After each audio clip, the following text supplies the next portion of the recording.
Hi, I'm Dwight Essman, and I want to talk to you about leaving a legacy. Not of money, but of memories. We're all going to leave a legacy. How will we be remembered?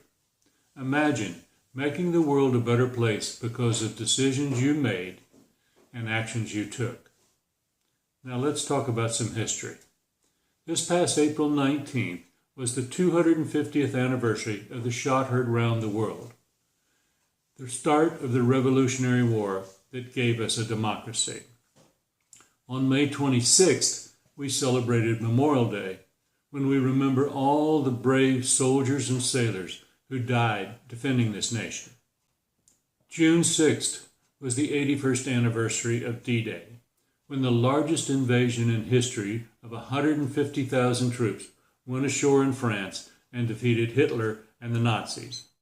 And on July 4th, 249 years ago, brave men met in Philadelphia and signed a document that could have cost them their fortunes and even their lives.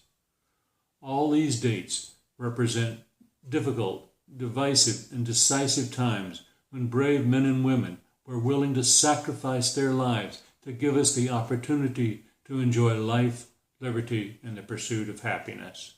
For every one of these heroes we remember, there are thousands that are forgotten, except among their own families.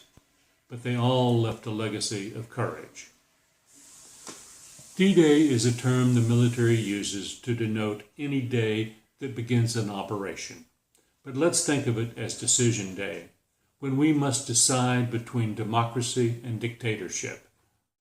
In 1968, before I could vote, I was for Richard Nixon because he promised to end the war in Vietnam. By 1972, when I could vote, I would not vote for him because I knew he was a crook. The Watergate break-in happened a few weeks before the election, and I knew Nixon was too smart and too paranoid not to have been involved. I could not vote for him, and I've been a Democrat ever since. I have voted for Democrats even when they probably didn't deserve my vote. George H.W. Bush and John McCain were good and honorable men, but they picked vice presidents that I didn't think were qualified, so I didn't vote for them. At least that's my excuse. I must admit that in 2024, Trump figured out the issues that people cared about and he offered some solutions.